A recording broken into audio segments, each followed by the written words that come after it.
Hello guys, welcome back to our channel. അപ്പോൾ ഇന്ന് ഞാൻ ഭയങ്കര എക്സൈറ്റഡ് ആണ്. എന്തിനാണെന്നല്ലേ, ഇന്ന് ചെറിയൊരു അൺബോക്സിംഗ് ആണ് നമ്മുടെ S25 അൾട്ര. അപ്പം ഞാനിത് പ്രീ ബുക്ക് ചെയ്തിരുന്നു. ഇത് വെബ്സൈറ്റിൽ കൊടുത്തിരുന്ന ഫെബ്രുവരി 3 ഷിപ്പ് ചെയ്യുമെന്നാണ്. പക്ഷേ എനിക്ക് ഇന്ന് ഡെലിവർ ആയി. എങ്ങനെയാണെന്നൊന്നും അറിയില്ല. ജനുവരി 31 ഇന്ന്. അപ്പോൾ ഇന്ന് തന്നെ എനിക്ക് സാധനം കിട്ടി. അപ്പോൾ ഇത് നമുക്ക് ഒരുമിച്ച് അൺബോക്സ് ചെയ്ത് ഇതിൻ്റെ ഫസ്റ്റ് ഇംപ്രഷൻ എങ്ങനെയാണെന്നൊക്കെ നോക്കാം. ഒരുപാട് ക്രിട്ടിക്സ് ഒക്കെ കിട്ടിയ ഒരു സാധനമാണ്. ഞാനിത് എൻ്റെ S24 അൾട്ര ഉണ്ട്. അപ്പം ഞാനിത് എടുക്കാനുള്ള റീസൺ എന്താണെന്നും എന്തുകൊണ്ടാണ് ഞാനിത് പ്രീ ബുക്ക് ചെയ്തതെന്നൊക്കെ ഉള്ള റീസൺ ഞാൻ ഈ വീഡിയോയുടെ ലാസ്റ്റ് പറയാം. അപ്പോൾ എന്തായാലും നമുക്ക് അൺബോക്സിങ്ങിലേക്ക് പോവാം. അപ്പോൾ ഇത് നിങ്ങൾക്ക് കാണുന്നത് പോലെ സൂം ആവുന്നുണ്ടോ എന്നറിയില്ല. ഇത് ടൈറ്റാനിയം ജെറ്റ് ബ്ലാക്ക് എന്ന് പറയുന്ന സാംസങ്ങിൻ്റെ സൈറ്റിലെ എക്സ്ക്ലൂസീവ് കളേഴ്സിലെ ഒന്നാണ് കേട്ടോ. എനിക്കത് ഭയങ്കരമായിട്ട് കണ്ടപ്പോൾ തന്നെ എനിക്ക് ഭയങ്കരമായിട്ട് ഇഷ്ടപ്പെട്ടു. അങ്ങനെ ഓർഡർ ചെയ്തതാണ്. അപ്പോൾ എന്തായാലും നമുക്ക് അൺബോക്സിങ്ങിലേക്ക് പോവാം. ആദ്യം തന്നെ ഫോണാണ് കേട്ടോ. അപ്പോൾ എന്തായാലും ഇത് നമ്മുടെ യൂഷ്വൽ സാധനങ്ങളായിരിക്കും, ബുക്കും കാര്യങ്ങളും. ചാർജറൊന്നുമില്ല, അറിയാമല്ലോ. ഒരു സിം ഇജക്ടർ ടൂൾ, ഒരു type C cable, type C to type C cable. അപ്പോൾ അത്രേ ഉള്ളൂ.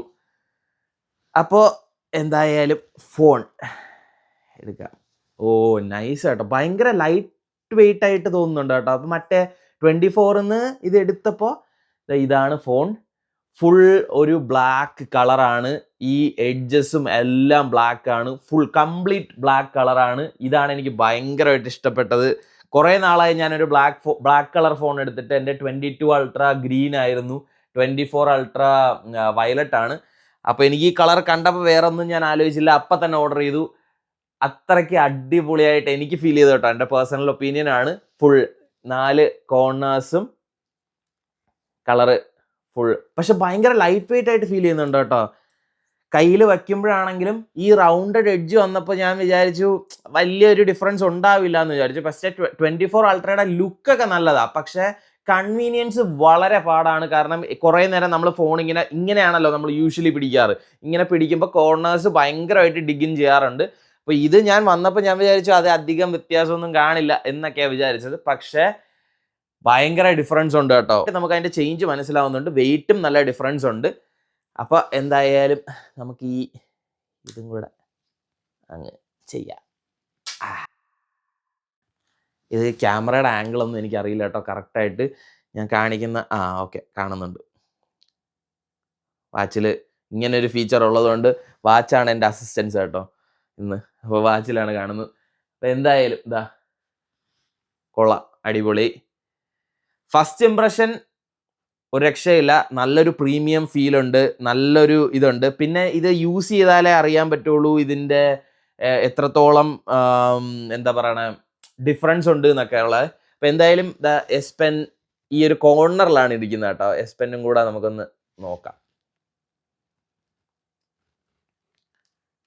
ഓക്കെ, എസ് പെന്നിൻ്റെ ഈ ഒരു സ്ഥലം മാത്രമേ ഉള്ളൂ ബ്ലാക്ക് ആയിട്ട്, ബാക്കിയെല്ലാം നോർമൽ ഇതായിട്ട് തന്നെയാണ് ഇരിക്കുന്നത്. അപ്പോൾ ഈ ഒരു സാധനത്തിനാണ് ഏറ്റവും കൂടുതൽ ഇവർ ഹേട്രഡ് മേടിച്ചത്, അതിൻ്റെ ബ്ലൂടൂത്ത് ഫീച്ചർ എടുത്ത് കളഞ്ഞു എന്ന് പറഞ്ഞിട്ട്. അപ്പോൾ ടു ബി ഓണസ്റ്റ്, ഞാൻ 22 അൾട്ര യൂസ് ചെയ്ത ആളാണ്, 24 അൾട്ര യൂസ് ചെയ്ത ആളാണ്. ഞാൻ ആ എസ് പെൻ്റെ ഫീച്ചേഴ്സ് വളരെ കുറവേ യൂസ് ചെയ്തിട്ടുള്ളൂ. അതായത് 24 അൾട്ര എടുത്തിട്ട് ഇപ്പോൾ ഇതാ 1 വർഷം കഴിയുന്നു. 1 വർഷം ആകുമ്പോഴത്തേക്കും ഞാൻ 1-2 തവണയെ ഞാൻ അത് വെച്ച് ഫോട്ടോ എടുത്തിട്ടുള്ളൂ. അല്ലെങ്കിൽ എയർ ജസ്റ്റേഴ്സ് ഞാൻ അങ്ങനെ യൂസ് ചെയ്തിട്ടേ ഇല്ല. പിന്നെ ഞാൻ എസ് പെൻ യൂസ് ചെയ്യുന്ന എന്തെങ്കിലും ഡോക്യുമെൻറ്റ്സ് സൈൻ ചെയ്യുമ്പോഴോ അല്ലെങ്കിൽ അങ്ങനത്തെ എന്തെങ്കിലുമൊക്കെ നമ്മൾ ഫോണിലല്ലാതെ ചെയ്യുമ്പോഴാണ്. അതുകൊണ്ട് എനിക്കത് വലിയൊരു ഡീൽ ബ്രേക്കർ ആയിട്ട് എനിക്ക് ഫീൽ ചെയ്തില്ല. ബട്ട് സ്റ്റിൽ $2500 ഒരു ഫോൺ എടുക്കുമ്പോൾ അതിൽ നിന്ന് ഒരു ഫീച്ചർ എടുത്തു മാറ്റുക എന്ന് പറയുന്നത് ശരിയാണ്, ഒരു മോശം കാര്യമാണ് അവർ ചെയ്തത്. അവർ ചെയ്യരുതായിരുന്നു. ബട്ട് അതിനെന്തെങ്കിലും ഒരു റീസൺ ഉണ്ടാവും, എനിക്കറിയില്ല കറക്റ്റായിട്ട്. അപ്പോൾ എന്തായാലും നമുക്കിത് സ്വിച്ച് ഓൺ ചെയ്യാം. അപ്പം നിങ്ങൾക്ക് എല്ലാവർക്കും അറിയാമെന്നുള്ള പോലെ തന്നെ ഇപ്പോൾ ഒരുപാട് പേർക്ക് ഇതിൻ്റെ റിവ്യൂ യൂണിറ്റ് അയച്ചു കൊടുത്തു കേട്ടോ. ഞാൻ നമ്മളെ ടെക് ചാനലൊന്നും അല്ല, നമ്മളെ കുഞ്ഞൊരു ചാനലാണ്. അതുകൊണ്ട് തന്നെ നമുക്ക് റിവ്യൂ യൂണിറ്റ് ഒന്നും ആരും അയച്ചു തന്നിട്ടില്ല. അപ്പോൾ അത് ഓണായി വരുന്നുണ്ട് സാംസങ് ഗാലക്സി. അപ്പോൾ ഞാൻ പ്രീ ഓർഡർ ചെയ്ത് എനിക്ക് എന്തോ ഭാഗ്യത്തിന് 3 ഗ്ലോബലി ഷിപ്പ് ചെയ്യുന്നതെന്ന് അവർ പറഞ്ഞു. എനിക്ക് എന്തോ ഭാഗ്യത്തിന് കിട്ടി. അപ്പോൾ അങ്ങനെ അതുകൊണ്ട് ഞാൻ നേരത്തെ തന്നെ നിങ്ങളെ കാണിച്ച് വീഡിയോ ഇടാമെന്ന് വിചാരിച്ചതാണ്. വെൽക്കം പപ്പിക്കുട്ടി. അപ്പോൾ മറ്റേ നമ്മുടെ S24 അൾട്രയിൽ ഉള്ളതുപോലെ തന്നെ ആൻറ്റി റിഫ്ലക്റ്റീവ് കോട്ടിങ് ഇമ്പ്രൂവ് ചെയ്തിട്ടുണ്ട്. അതുപോലെ തന്നെ ടോട്ടൽ ആർമർ 2 ആണ് ഗ്ലാസ്. അപ്പോൾ അതൊക്കെ ഉള്ളത് കൊണ്ട് അത്യാവശ്യം നല്ല പ്രൊട്ടക്ഷനും കാര്യങ്ങളൊക്കെ ഉണ്ട്. അപ്പോൾ എന്തായാലും ഇതാണ് സംഭവം. അപ്പോൾ ഞാൻ ആദ്യം പറഞ്ഞ കാര്യം, ഞാൻ എന്തിനാണ് S24 അൾട്ര കയ്യിൽ ഇരുന്നിട്ട് 1 വർഷം ആവുന്നേ ഉള്ളൂ എന്നിട്ട് ഞാൻ S25 അൾട്ര എടുത്തതെന്ന് വെച്ച് കഴിഞ്ഞാൽ, എനിക്കറിയാം ഞാൻ ഒരുപാട് വീഡിയോസ് കണ്ടു, ഞാൻ ഭയങ്കര ഹെസിറ്റൻ്റ് ആയിരുന്നു ബുക്ക് ചെയ്യാൻ വേണ്ടിയിട്ട്. പക്ഷേ എൻ്റെ കയ്യിലുള്ളത് S22 അൾട്രയാണ്, എൻ്റെ പ്രീവിയസ് ഡിവൈസ്. അപ്പം ഞാൻ അതിന് ട്രേഡ് ഇൻ വാല്യൂ നോക്കിയപ്പോൾ എനിക്ക് $1000 ട്രേഡ് ഇൻ വാല്യൂ അവർ പ്രൊവൈഡ് ചെയ്തു. ഇതിലൊരു കാര്യമുണ്ട്, ഞാൻ ഇതുവരെ ഡിവൈസ് ട്രേഡ് ഇൻ ചെയ്തിട്ടില്ല. വാച്ച് ഞാൻ ട്രേഡ് ഇൻ ചെയ്തു, അവർ പ്രോമിസ് ചെയ്ത പൈസ എനിക്ക് തന്നു, വേറെ പ്രശ്നമൊന്നുമില്ല. പക്ഷേ ഡിവൈസ് ഞാൻ ഇതുവരെ ചെയ്തിട്ടില്ല, മൊബൈൽ. അപ്പോൾ മൊബൈൽ ഞാൻ ആദ്യമായിട്ടാണ് ട്രേഡ് ഇൻ ചെയ്യുന്നത്. അപ്പോൾ അതെങ്ങനെയാണ് അതിൻ്റെ എക്സ്പീരിയൻസ് എന്നുള്ളത് ഞാൻ ഉടനെ തന്നെ ഞാൻ ട്രേഡ് ഇൻ ചെയ്യും. അപ്പോൾ അതെങ്ങനെയാണെന്നുള്ളത് ഞാനൊരു ഷോർട്സ് ആയിട്ടോ അല്ലെങ്കിൽ അങ്ങനെ എന്തെങ്കിലും ഞാൻ ചെയ്യാം. അല്ലെങ്കിൽ അത് അറിയണമെന്നുള്ളവർ അതൊന്ന് ജസ്റ്റ് കമൻറ്റ് ചെയ്യുക, ഞാൻ ആ ഒരു വീഡിയോ ആയിട്ട് ചെയ്യാം ആ പ്രോസസ്സ് എങ്ങനെയാണെന്നുള്ളത്.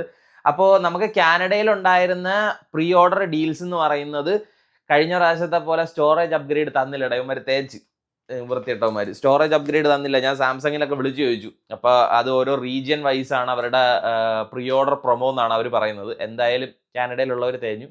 എന്തായാലും ഇത് തന്നില്ല, സ്റ്റോറേജ് അപ്ഗ്രേഡ് തന്നില്ല. ഞാനിപ്പോൾ എടുത്ത വേരിയൻറ്റ് 1 TB ആണ്. കാരണം എൻ്റെ നേരത്തെ S24 അൾട്ര 512 ആയിരുന്നു, 1 TB ആണ് ഞാൻ എടുത്തത്. കാരണം എനിക്ക് S22 അൾട്ര നമ്മളിപ്പോൾ 4Kയിൽ വീഡിയോസ് എടുക്കുമ്പോഴത്തേക്കും നമുക്ക് ഭയങ്കരമായിട്ട് എന്താ പറയുക സ്പേസ് കൺസ്യൂം ചെയ്യും. അതുകൊണ്ടാണ് ഞാൻ 1 TB എടുക്കാം എന്ന് വിചാരിച്ചത്. നമുക്ക് പ്രീ ഓർഡർ ഓഫേഴ്സ് നമ്മുടെ എന്താ പറയുക പ്രീവിയസ് ഡിവൈസ് ട്രേഡ് ഇൻ ചെയ്യുമ്പോൾ ട്രേഡ് ഇൻ വാല്യൂ ഭയങ്കര കൂടുതലാണ് പ്രീ ഓർഡർ ടൈമിൽ. അതൊന്ന്. രണ്ടാമത്തെ കാര്യം, സാംസങ് കെയർ 50% ഓഫ് ഉണ്ട്. അപ്പം ഞാൻ 2 ഇയർ കെയർ എടുത്തപ്പോൾ എനിക്ക് 1 ഇയറിൻ്റെ പൈസ കൊടുത്താൽ മതി. അതൊന്ന്. പിന്നെ നമുക്ക് എന്ത് ആക്സസറീസ് വേണോ വാങ്ങിക്കാം, എല്ലാം ഒരുവിധപ്പെട്ട എല്ലാം 30 to 50% ഓഫിന് ആണ് കിടക്കുന്നത്.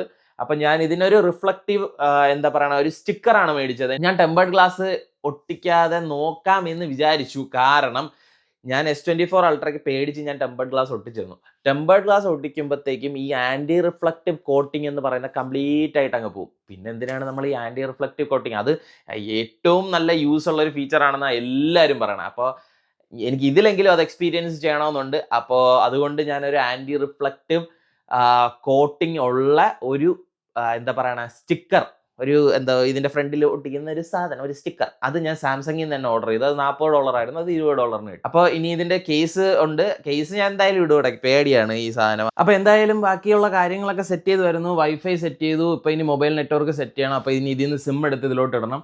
അപ്പോൾ അങ്ങനെയൊക്കെ ചെയ്താലേ ഇപ്പോൾ അകത്തോട്ട് കയറുള്ളൂ എന്ന് തോന്നും, അല്ലാതെ ഒരു ഓപ്ഷനും കാണുന്നില്ല. അപ്പോൾ ബാക്കിയുള്ള കാര്യങ്ങൾ ചെയ്യണം. എന്തായാലും ഞാൻ ഉടനെ തന്നെ വിത്തിൻ എ വീക്ക് ഞാൻ ഇതിൻ്റെ ഒരു റിവ്യൂ ഞാൻ പറയാം.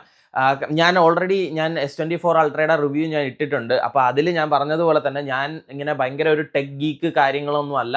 ഞാൻ എന്താ പറയുക ഒരു നോർമൽ ഡേ, നമ്മുടെ ഒരു നോർമൽ യൂസേജിന് ഫോൺ എങ്ങനെയാണെന്നുള്ളതാണ് ഞാൻ യൂഷ്വലി റിവ്യൂവിൽ പറയാറ്. ഇപ്പോൾ ബെഞ്ച് മാർക്കും കാര്യങ്ങളും ഒക്കെ ഞാനും കണ്ടിട്ടുണ്ട്. എല്ലാവരും ഇടുന്ന ഒരേ സാധനം തന്നെയാണ്, ഒരേ സ്കോർ ആയിട്ടാണ് കാണുന്നത് നമുക്ക്. പക്ഷേ ഈ ബെഞ്ച് മാർക്കും കാര്യങ്ങളിലും ഒക്കെ ഉള്ള ഡിഫറൻസ് ഒന്നും നമുക്ക് അങ്ങനെ ഒരു ഡേ ടു ഡേ ലൈഫിൽ നമുക്ക് അത്രയും ഒരു ഇമ്പോർട്ടൻ്റ് ആണ്, അല്ലെങ്കിൽ അത്രയും ഒരു ഡിഫറൻസ് നമുക്ക് ഫീൽ ചെയ്യുമെന്ന് എനിക്ക് തോന്നുന്നില്ല. അപ്പോൾ എന്തായാലും ഞാൻ ഡേ ടു ഡേ ലൈഫിൽ S24 അൾട്രയെക്കാട്ടിയും എത്രത്തോളം ബെറ്റർ ആണ് എന്നുള്ളത് പറയാം. പക്ഷേ ഇനീഷ്യൽ ഇംപ്രഷൻ ഒരു രക്ഷയില്ല. ഇൻഹാൻഡ് ഫീൽ അടിപൊളി. മറ്റേ നമ്മുടെ S24 അൾട്രയെക്കാട്ടിയും എനിക്ക് ഇൻഹാൻഡ് ഫീൽ ഒരുപാട് ഇഷ്ടപ്പെട്ടു. കാരണം വെയിറ്റ് ഡിസ്ട്രിബ്യൂഷൻ ആണെങ്കിലും അതുപോലെ തന്നെ ഈ കർവ്ഡ് എഡ്ജസും, പിന്നെ ഇതിൽ വെയിറ്റ് കുറച്ചിട്ടുണ്ട്. അധികമായ വെയിറ്റ് ഒന്നും അല്ല കുറച്ചിരിക്കുന്നത്, എന്നാലും നോട്ടീസബിൾ ആയിട്ടുള്ള ഡിഫറൻസ് ഉണ്ട് കേട്ടോ. കാരണം നമുക്ക് ഭയങ്കര ലൈറ്റായിട്ട് ഫീൽ ചെയ്യുന്നുണ്ട് ഫോൺ. ഇപ്പോൾ ഒരു കുഞ്ഞു ഫോൺ എടുത്തതുപോലെ കയ്യിലിരിക്കുന്നത്. അപ്പോൾ എന്തായാലും ഞാൻ ഫോണൊക്കെ സെറ്റപ്പ് ചെയ്തിട്ട് നമുക്കൊരു ഡീറ്റെയിൽഡ് റിവ്യൂവിലേക്ക് പോവാം. First impression very nice. ഇതിൻ്റെ യൂസർ റിവ്യൂ എന്തായാലും ചാനലിൽ വരുന്നതാണ്. അപ്പോൾ ചാനൽ സബ്സ്ക്രൈബ് ചെയ്തിട്ടില്ലാത്തവരുണ്ടെങ്കിൽ സബ്സ്ക്രൈബ് ചെയ്യുക. അതുപോലെ തന്നെ വീഡിയോ ഇഷ്ടപ്പെട്ടെങ്കിൽ ലൈക്ക് ചെയ്യുക. അപ്പോൾ അത്രയേ ഉള്ളൂ. അപ്പോൾ നിങ്ങളുടെ അഭിപ്രായങ്ങളും നിർദ്ദേശങ്ങളും എല്ലാം കമൻറ്റ് വഴി അറിയിക്കുക. നെക്സ്റ്റ് വീഡിയോ കാണുന്നവരെ ബൈ ഫോർ നൗ.